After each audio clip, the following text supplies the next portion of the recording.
अब देखो, जननांकीय संक्रमण एवं जनसंख्या नीति की यदि हम बात करते हैं तो आप जानते हैं कि जननांकीय संक्रमण ज्ञात करने का कार्य जिन जिन विद्वानों ने किया, उन विद्वानों में एक तो था नोटेस्टिन। नोटेस्टिन ने जननांकीय संक्रमण के सिद्धांत, जननांकीय संक्रमण के क्षेत्र में कार्य किया। नोटेस्टिन के बाद में आपके हुआ सीपी ब्लैकर। सीपी ब्लैकर ने काम किया। इसके बाद हुआ थॉम्पसन, कि थॉम्पसन ने कार्य किया। और थॉम्पसन के बाद में जो है नोटेस्टिन हुआ, थॉम्पसन हुआ, ठीक है, सीपी ब्लैकर हुआ।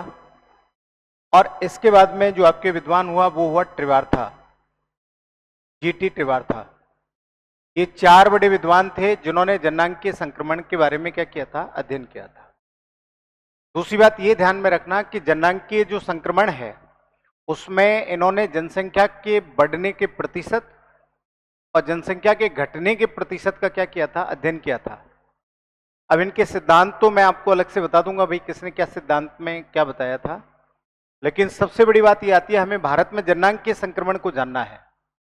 तो जननांकीय संक्रमण जानने के लिए हमारे यहां पर जब अध्ययन करते हैं तो जिस भी विद्वान ने अध्ययन किया तो भारत में उसने बढ़ती हुई जनसंख्या वृद्धि के आधार पर जननांकीय संक्रमण का क्या किया, आकलन किया। और भारत में बढ़ती हुई जनसंख्या वृद्धि को 4 अवस्थाओं में बांटा। कितनी अवस्थाओं में बांटा कि 4 अवस्थाओं में इनको क्या किया गया, बांटा गया। कि जननांकीय संक्रमण की अवस्थाओं को कितने भागों में बांटा गया था भारत में, कि 4 अवस्थाओं में बांटा गया था। अब ये किसके आधार पे किया, तो ये किया आपके एक तो बढ़ती हुई जनसंख्या और दशकीय वृद्धि दर। 1901 में क्या थी, 11 में क्या थी, ठीक है, 21 में क्या थी, 31 में क्या थी, 41 में क्या थी। तो उससे इन्होंने अवस्थाओं का क्या कर दिया, निर्धारण कर दिया।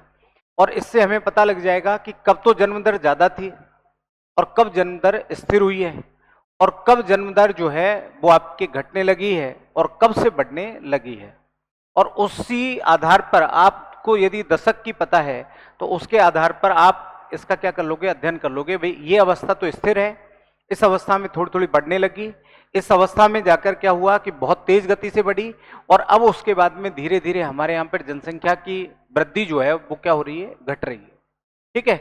और उसी चीज को आपके क्या कहा जाता है, जननांकीय संक्रमण।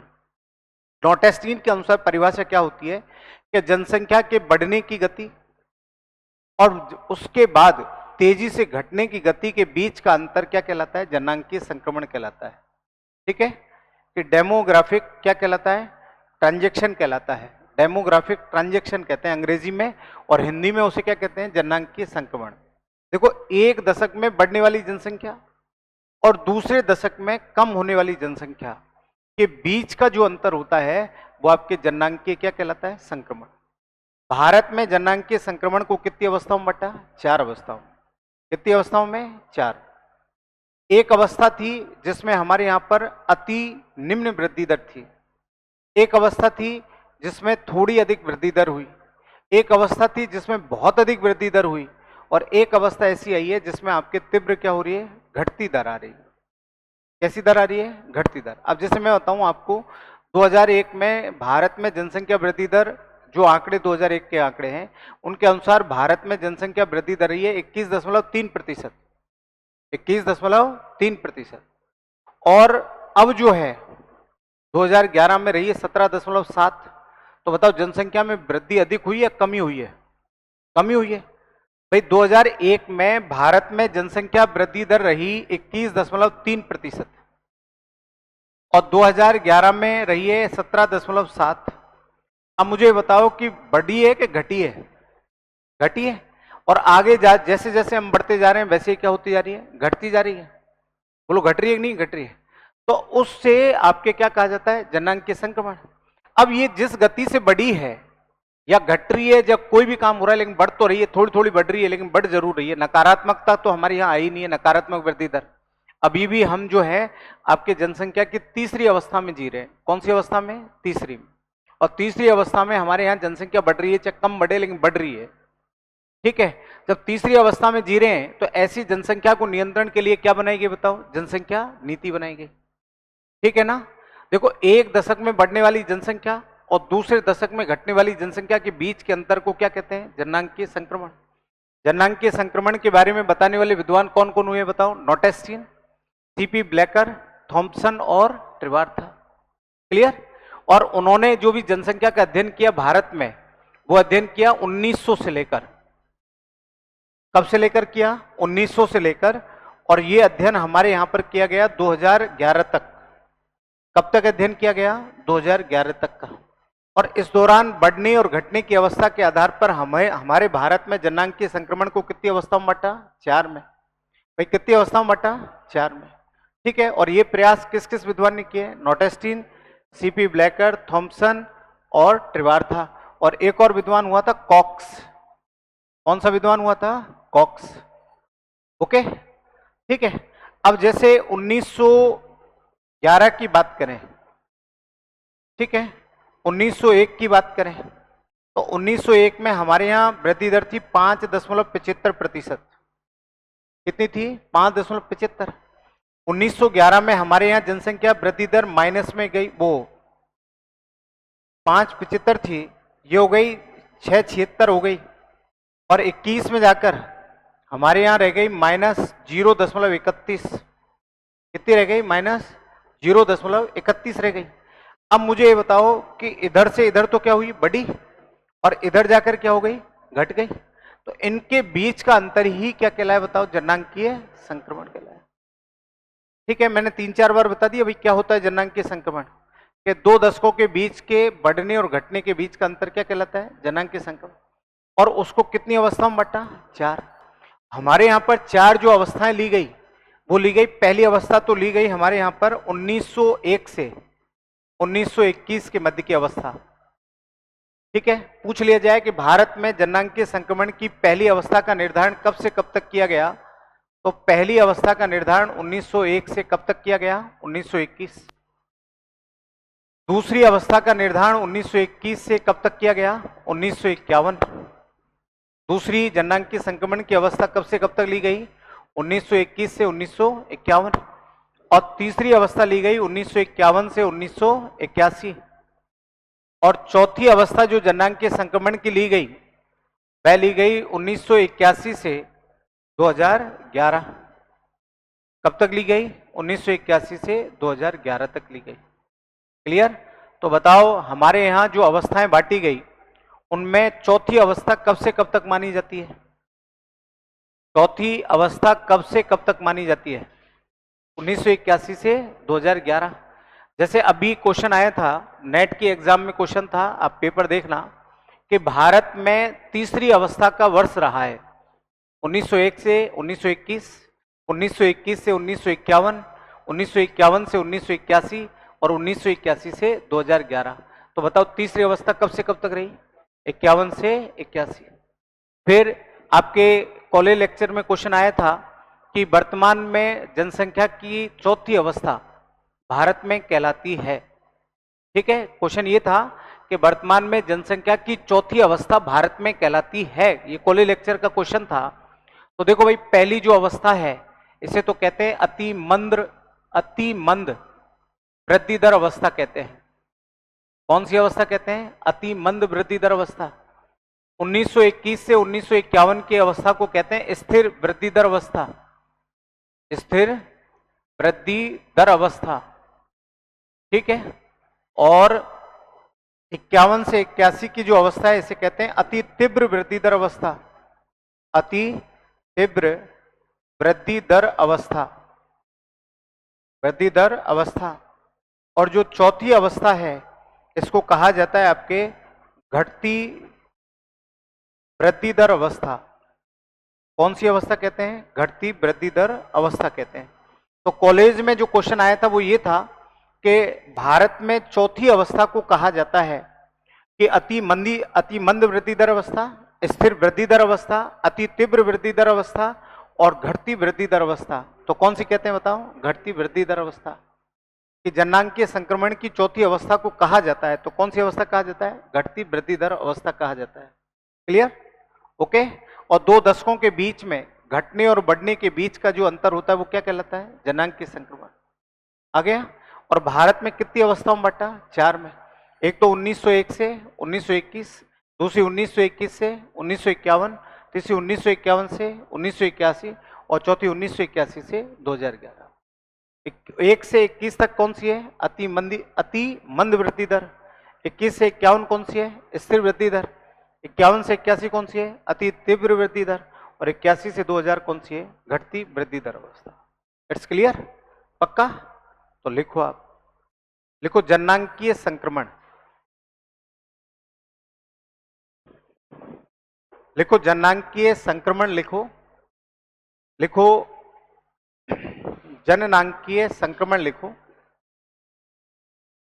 भारत में जननांगीय संक्रमण एवं जनसंख्या नीति, ये तो टॉपिक डाल दी ना हेडिंग। अब लिखना, हेडिंग तो डाल दी ना, अब लिखना जननांगीय संक्रमण में लिखना। देखो इसका अध्ययन सर्वप्रथम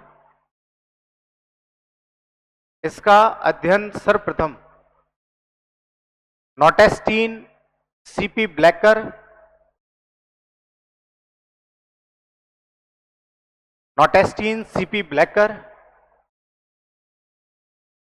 थॉम्पसन,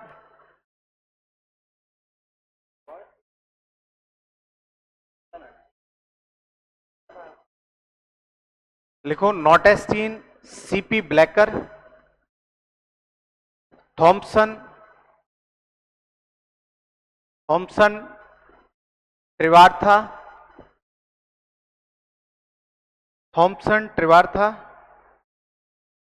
एवं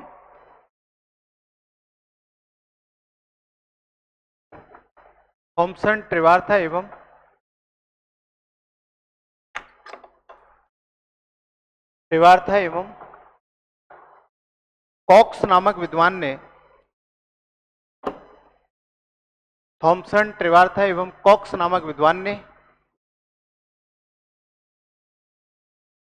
कॉक्स नामक विद्वान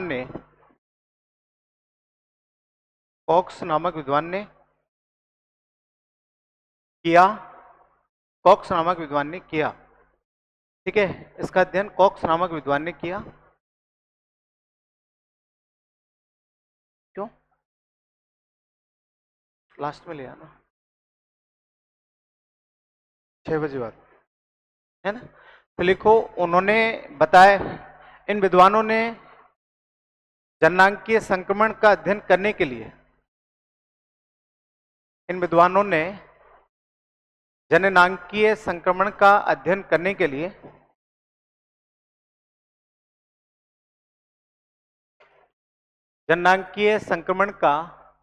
अध्ययन करने के लिए एक दशक में बढ़ने वाली जनसंख्या, एक दशक में बढ़ने वाली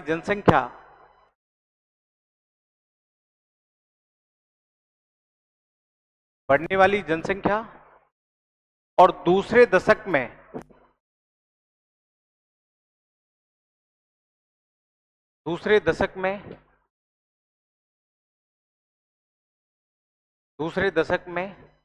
घटने वाली जनसंख्या के बीच के अंतर का अध्ययन किया।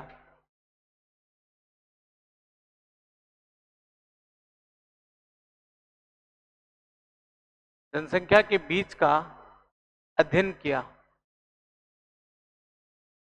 क्या किया? अध्ययन किया।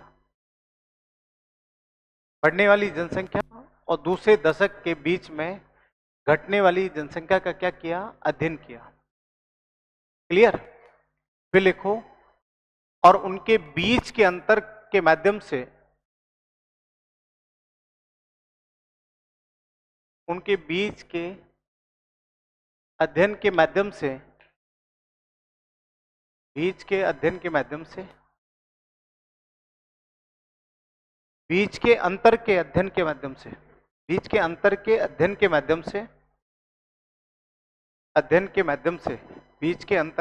माध्यम से जननांगीय संक्रमण जननांगीय संक्रमण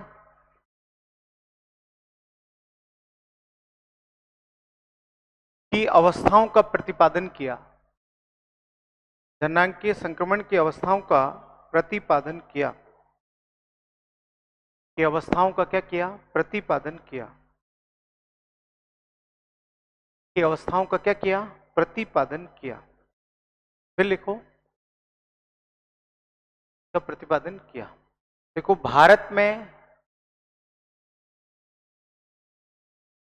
में जननांगीय संक्रमण की अवस्थाओं को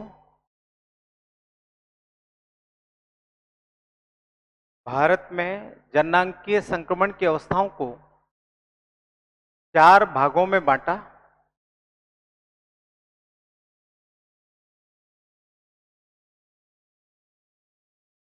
जननांगीय संक्रमण की अवस्थाओं को 4 भागों में बांटा, जो कि निम्न है।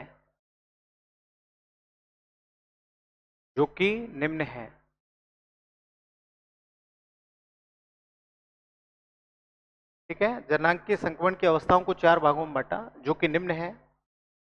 नंबर 1 लिखो, प्रथम अवस्था। नंबर 1 लिखो, प्रथम अवस्था।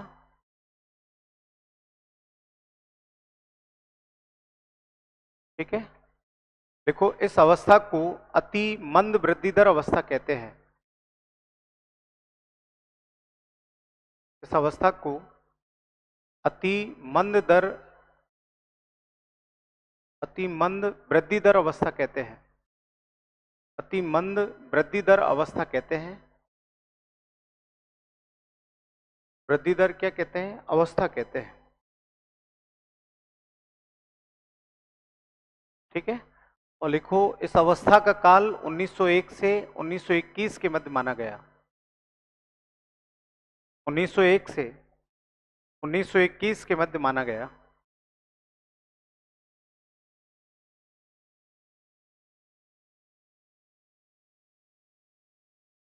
फिर लिखो, देखो, स्थिर वृद्धि दर अवस्था। स्थिर वृद्धि दर अवस्था, हाँ, द्वितीय अवस्था। दूसरी अवस्था या स्थिर वृद्धि दर अवस्था, वो तो कुछ भी लिख दो यार, वहां पे लिख दो दूसरा। हाँ, स्थिर वृद्धि दर अवस्था। ठीक है, स्थिर वृद्धि दर अवस्था या दूसरी अवस्था, ऑब्लिक करके लिख दो, दूसरी अवस्था, है ना? दूसरी अवस्था।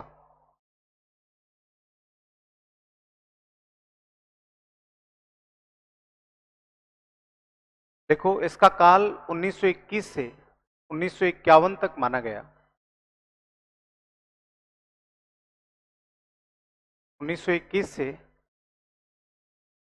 1951 ईस्वी के मध्य माना गया।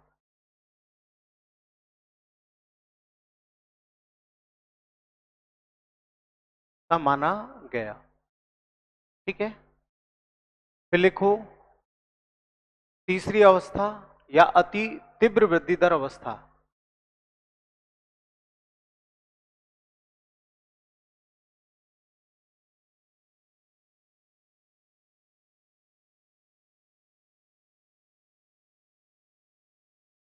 फिर लिखो, तीसरी वृद्धि दर अवस्था।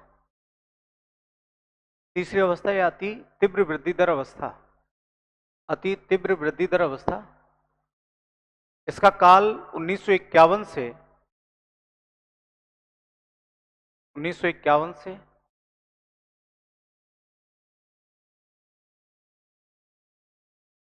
1951 से 1981 ईस्वी के मध्य का माना गया। 1951 से 1981 ईस्वी के मध्य का माना गया। ठीक है, फिर लिखो, चौथी अवस्था। चौथी अवस्था। चौथी अवस्था या घटती वृद्धि दर अवस्था। चौथी अवस्था या घटती वृद्धि दर अवस्था, और लिखो, इसका काल 1981 से 2011 ईस्वी के मध्य माना गया। 2011 ईस्वी के मध्य का माना गया। It's clear? ठीक है ना? इस तरह से जनांकीय संक्रमण की अवस्थाओं को कितने भागों में बांटा बताओ? 4 भागों में बांटा गया। ठीक है, और ये बांटने का कार्य जो किया वो आपके नोटेस्टीन, सीपी ब्लैकर, थॉम्सन, कॉक्स, ट्रिवार्था नामक विद्वान ने किया। अब देखो इन्होंने कैसे इसे निर्धारित किया, कैसे इनके नाम दिए, क्यों इन अवस्थाओं को किया गया? तो ये जनसंख्या वृद्धि के आधार पर तय किया गया, 10 की वृद्धि दर के आधार पर। और इसके लिए इन्होंने आपके जनसंख्या का एक वो डेमोग्राफिक स्ट्रक्चर तैयार किया। और डेमोग्राफिक स्ट्रक्चर कब से कब तक का तैयार किया गया? तो देखो इस तरफ तो आपकी रखी गई जनसंख्या, इस तरफ तो जनसंख्या वृद्धि दर को रखा, और दूसरी तरफ उन्होंने जो है आपके रखा किसको? वर्ष को रखा। और वर्ष में भी इन्होंने किसको सम्मिलित किया बताओ? दशक को सम्मिलित किया। कि वर्ष में भी इन्होंने किसको सम्मिलित किया बताओ? दशक को। अब जैसे इन्होंने यहां इसको शून्य माना, और यहां से यहां तक इन्होंने माना कि कितनी जनसंख्या बढ़ी? 10 करोड़। इधर 20, फिर 30, फिर 40, फिर 50, फिर कितनी? 60, फिर 70, फिर 80, फिर 90, फिर कितनी? 100, फिर 110, फिर 120, फिर 130। ठीक है, और फिर कितनी है? 140 तक। देखिए इनका जो अध्ययन है वो केवल आपके 2011 तक का अध्ययन है। और 2011 तक आपको पता है भारत की जनसंख्या 138 करोड़ थी। 136 से कितनी थी? 138। क्लियर? तो इन्होंने मैक्सिमम मान इधर करोड़ों में कितना रखा? आपके 140 रखा। आज की स्थिति में यदि अध्ययन करें तो आज की स्थिति में हमें कितना रखना पड़े बताओ? 150, क्योंकि 142 पॉइंट कुछ करोड़ हो चुकी है भारत की जनसंख्या। बोलो है कि नहीं? ये तो 2020 के आंकड़े हैं, 142 पॉइंट कुछ, और अब 2023 है। तो आप ये मानो कि हर साल ये मानो कि हर घंटे में अपने तो यहाँ तो एक दिन में 2-2.5 लाख वैसे ही बढ़ जाते हैं, है ना? तो कितने करोड़ बढ़ गए होंगे? बोलो है कि नहीं है? फिर दूसरी बात, इधर जो कार्यकाल रखा ये रखा वर्ष में 1901 रखा यहाँ पे, और 1901 के बाद में 1911 10 की वृद्धि दर, फिर रखी 1921, है ना? तो 1 से और कब तक की रखी? 21। फिर 21 के बाद में 21 तक की अवस्था को कौन सी अवस्था कहा गया बताओ? प्रथम अवस्था। बोलो कहा कि नहीं कहा? कौन सी अवस्था कहा? प्रथम। अब इसमें जो वृद्धि दर थी वो थी +5.75% की, और इस समय जो वृद्धि दर थी वो थी माइनस में, क्योंकि ये जनसंख्या का महान विभाजक काल कहलाता है। 1921 की गणना जो है अपने यहाँ पे क्या है? जनसंख्या का महान विभाजक काल। ठीक है, फिर है 31 की, 1931। तो 1931 में हमारे यहाँ 11% की वृद्धि थी। कितने प्रतिशत की थी? 11, है ना? फिर है 1941। 1941 में लगभग हमारे यहाँ 14 पॉइंट कुछ प्रतिशत की वृद्धि थी, 14.1% की मान लो। 1951, तो 1951 में हमारे यहाँ पर 13.31% की वृद्धि थी, क्योंकि कई लोग आंदोलन में भी गुजर गए, द्वितीय विश्व युद्ध में भारतीयों को ले जाया गया, तो वैसे भी कम हो गई। और 47 में हम आजाद हुए। आजाद होने के बाद में फिर हमारी जनसंख्या बढ़ी, है ना? तो ये है कि नहीं है? ये प्रथम अवस्था है ना? ये जनसंख्या की आपके कौन सी अवस्था है? द्वितीय अवस्था। द्वितीय अवस्था। ये हमारी जनसंख्या की फिर तीसरी अवस्था आ जाती है 61, 71, और 71 में आके जनसंख्या बहुत तेज गति से बढ़ी और 24.80% की वृद्धि हुई, है ना? 80%। सबसे ज्यादा जो वृद्धि दर रही है वो 61 से कब रही है? 71। इसी के लिए इंदिरा गांधी ने फिर क्या लागू किया था? नसबंदी अभियान। बोलो है कि नहीं है? वो इसी वजह से किया था उन्होंने। हाँ, फिर आगे 81, 81 में भी लगभग 24.66% थी। 24 दशमलव कितनी थी? 66%। ये आपकी तीसरी अवस्था है। कौन सी अवस्था है? तीसरी। फिर आ गई 91, 91 में थोड़ी कम हुई। 2001 में आकर आपको पता है कि 21.31% की थी। बोलो है कि नहीं है? और अब 2011 में आकर आपके कितनी रह गई? 17.7% की। तो ये कौन सी अवस्था है? चौथी अवस्था। तो ये तो है तीसरी अवस्था, है ना? और ये कौन सी अवस्था है? चौथी अवस्था। चौथी अवस्था, ठीक है। तो अब जो है हमारे यहां पर जनसंख्या थी 25 करोड़ थी 1901 में। कितने करोड़ थी? 25। वह जनसंख्या 51 तक थोड़ी बहुत बढ़ी और हो गई थी आपके 25 करोड़ थी ना, तो 1951 तक ये जनसंख्या हो गई 37 करोड़। 51 में हमारे यहां पर जनसंख्या कितनी थी? 37। भाई 1901 में भारत में जनसंख्या थी 25 करोड़। 1951 में जनसंख्या आकर हो गई आपके 37 करोड़। और 81 में आकर जनसंख्या हो गई 82 करोड़। ये है, कितने हो गई? 82। अब देख लो यहां से बढ़ी तो अपन 37 पर आ गए, 40 के निकट। अब यहां से बढ़ती बढ़ती जनसंख्या 81 तक आते आते आपके ये 80 के आंकड़े को क्रॉस कर गई, 82 करोड़ हो गई, है ना? यही है सबसे अधिक वृद्धि दर, ठीक है। फिर उसके बाद में बढ़ तो रही है, एक उतनी गति से नहीं बढ़ी और इस तरह से चली गई। ये कौन सी अवस्था है? चौथी। बोला है कि नहीं? ठीक है। अब देख लो आप, ठीक है ना? और उसके बाद में आप देख लो 86 में हम 100 करोड़ हुए, 86 में कितने हुए? 100।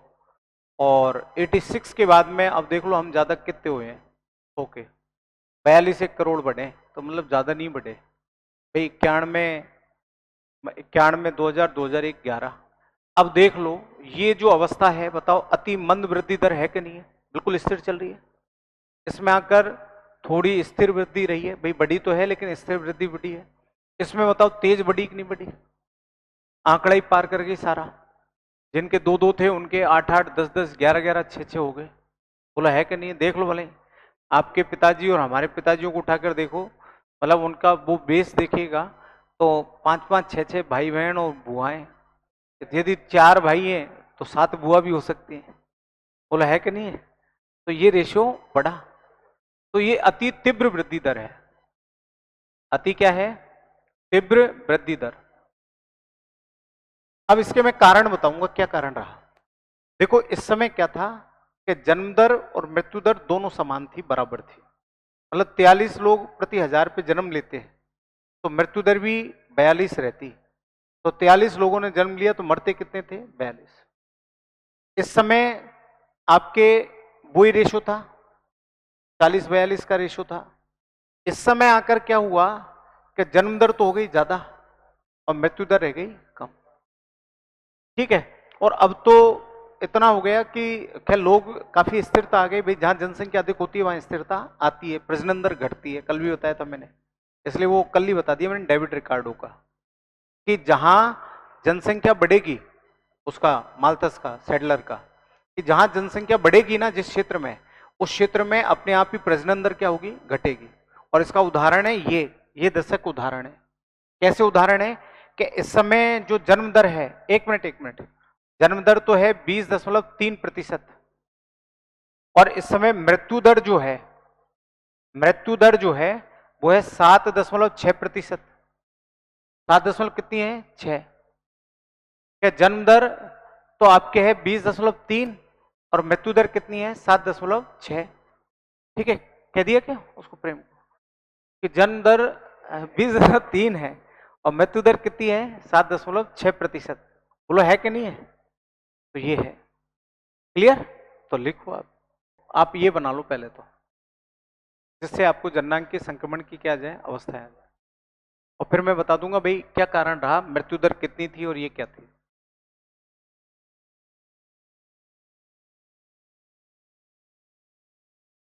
इन दो की भी लिख लेना। इसकी तो है 21.64 और इसकी है 23.85। वो है ये 21.3।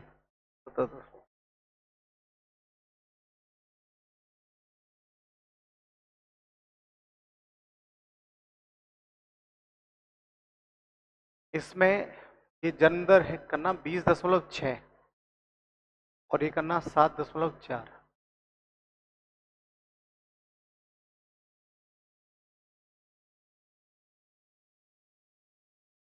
अब जननांग संक्रमण आ तो गया ना समझ में, आ गया क्या होता है जननांग संक्रमण।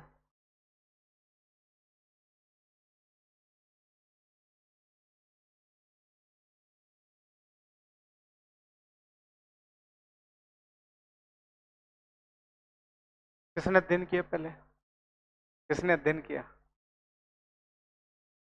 पहला विद्वान कौन था, पहला पहला विद्वान कौन था। नॉटेस्टीन, नॉटेस्टीन। अच्छा, और कितनी अवस्थाओं में बांटा बताओ। भारत में जननांग संक्रमण की सबसे उच्चतम अवस्था कब रही, तीसरी रही, और किस दशक में रही, 61 से 71। 24.80 रही ना। हाँ, 61 से 71। चलो आगे थोड़ा बहुत तो आया समझ में, बना लिया। अब देखो क्या कारण रहा कि इस अवस्था में अति मंद वृद्धि दर रही। इस समय क्या था कि जो जन्म दर थी, जन्म दर वो थी 49। उच्च जन्म दर थी होने को तो क्या 49 बच्चों का जन्म होता प्रति 1000 व्यक्तियों पर, ठीक है। लेकिन इस समय मृत्यु दर कितनी थी, 43। क्या इधर 49 का जन्म होता और इधर प्रति 1000 पर कितने लोग मर जाते, 43। जब लोग जन्म तो ले रहे हैं लेकिन उतने ही मर रहे हैं, तो बताओ जनसंख्या वृद्धि दर मंद रहेगी कि नहीं रहेगी। इसको स्थिर क्यों कहा जाता है, द्वितीय अवस्था को अपन ने क्या कहा, स्थिर। इसलिए कहा जाता है कि इस समय जन्म लेने वाले लोग थे 48।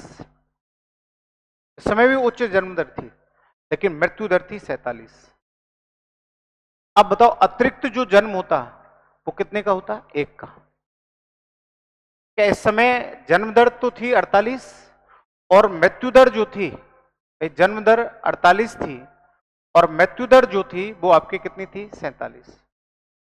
तो बताओ एक का ही जन्म हुआ, बोलो हुआ, ठीक है।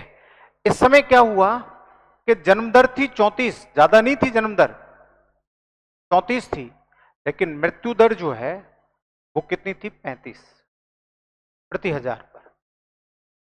कि इधर सॉरी इधर जन्म दर थी 35 और मृत्यु दर थी 15,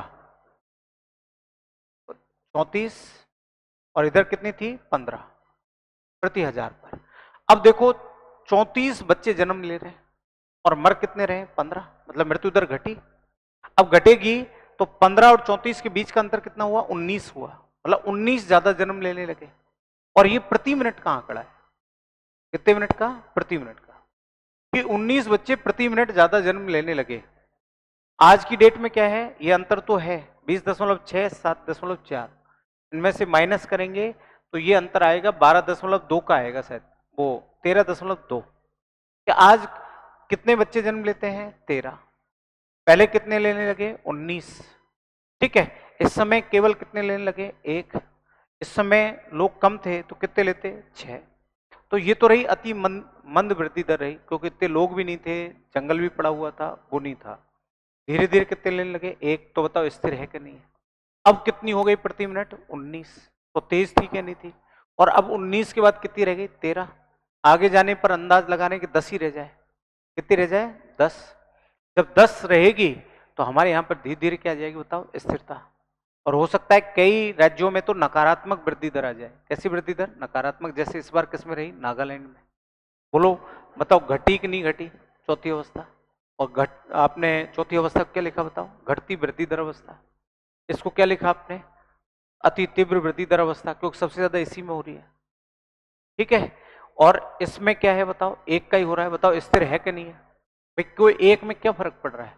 और इसको लिखा अति मंद, तो भाई बढ़ रही है तो कितनी बढ़ रहे हैं? 6। मतलब जब तक आपके मतलब हमारे यहाँ पर फर्टिलिटी रेट 2.1 नहीं आ जाएगी, मतलब कि कम से कम हजार हजार बच्चों पर, मतलब 1000 लोगों पर मतलब 10 बच्चे जन्म लेने चाहिए प्रति मिनट। कितने? 10, 8, 7। तब तो आपके हमारे यहाँ हम जनसंख्या को स्थिर कर देंगे। लेकिन तब तक, जब तक हमारे यहाँ 1913 बनी रहेगी, तब तक जनसंख्या कंट्रोल करना संभव नहीं है। प्राकृतिक संसाधन क्या पड़ेंगे? कम पड़ेंगे। तो ऐसी अवस्था को कौन सी अवस्था का बताओ? जननांगीय संक्रमण। बिल्कुल क्लियर। अब कल को क्वेश्चन आपको ये आ जाए, दो तो मैंने बता ही दिए, तीसरा क्वेश्चन आ जाए कि सर्वाधिक उच्च जन्म दर और सर्वाधिक उच्च मृत्यु दर किस अवस्था में रही? और विकल्प दे दे आपको, अति मंद वृद्धि दर, ठीक है, स्थिर वृद्धि दर, अति तीव्र वृद्धि दर और घटती वृद्धि दर में। देखो क्वेश्चन लिखो, आप लिखो क्वेश्चन, फिर समझोगे आप इसे। लिखो, भारत में किस अवस्था में, भारत में किस अवस्था में उच्च जन्म दर और उच्च मृत्यु दर रही है?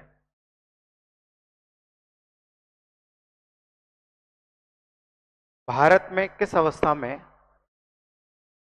उच्च जन्म दर और उच्च मृत्यु दर रही है? उच्च जन्म दर और उच्च मृत्यु दर रही है। ठीक है। लिखो पहला, लिखो 1 नंबर, विकल्प लिखो 1 नंबर। लिखो अति मंद वृद्धि दर अवस्था में, अति मंद वृद्धि दर अवस्था में। नंबर 2 लिखो स्थिर वृद्धि दर अवस्था में, स्थिर वृद्धि दर अवस्था में।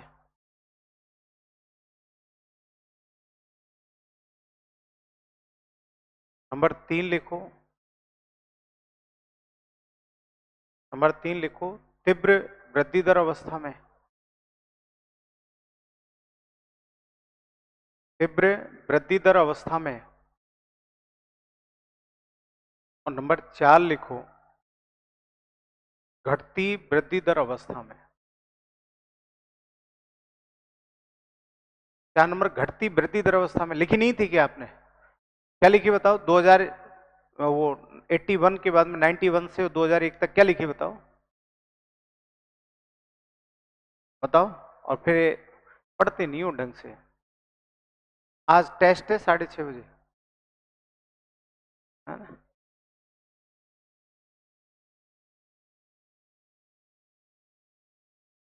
चलो, अब क्या आंसर होगा इसका? बताओ, उच्च जन्म दर और उच्च मृत्यु दर कब रही?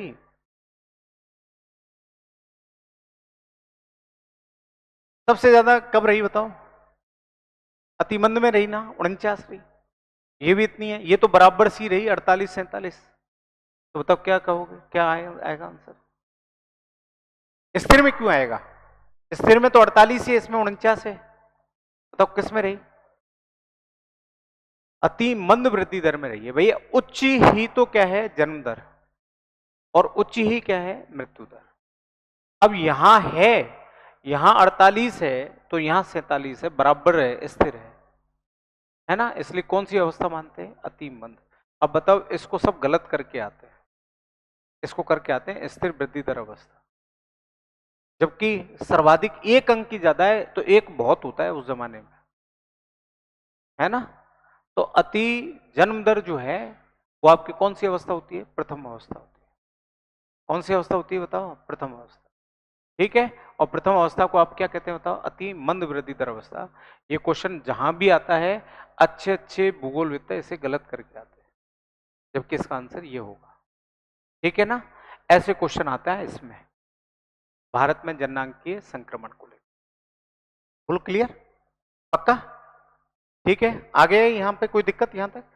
इस रेशियो को याद रखना। इस रेशियो में आपको दो आंकड़े सबसे ज्यादा याद रखने हैं, एक तो 21 का और एक 71, वो 71 का।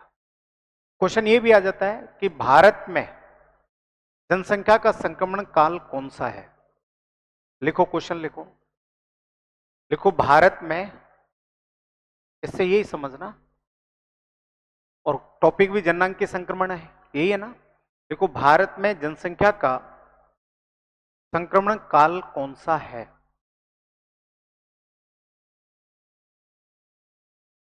भारत में जनसंख्या का संक्रमण काल कौन सा है?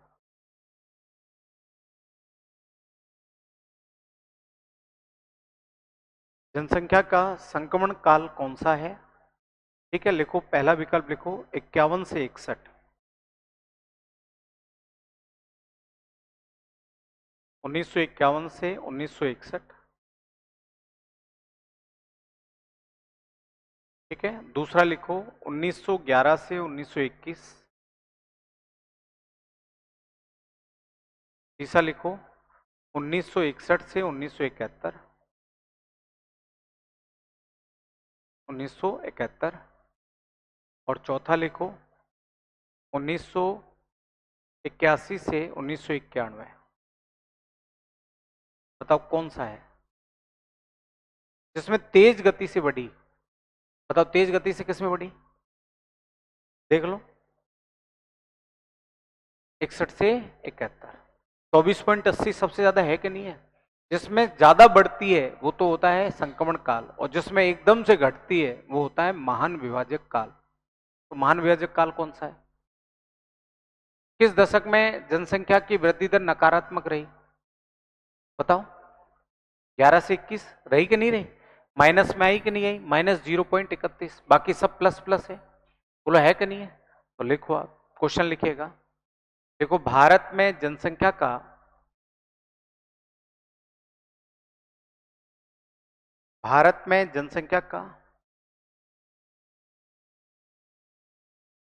जनसंख्या का महान विभाजक काल किस दशक की जनसंख्या को कहा जाता है? महान विभाजक काल किस दशक की जनसंख्या को कहा जाता है?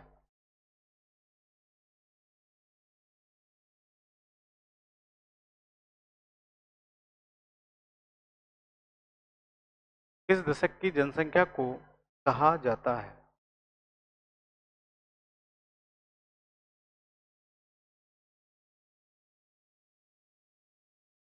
ठीक है, ओके। और ये विकल्प लिख दो चारों, जो पहले में लिखे हैं ना वही विकल्प लिख दो।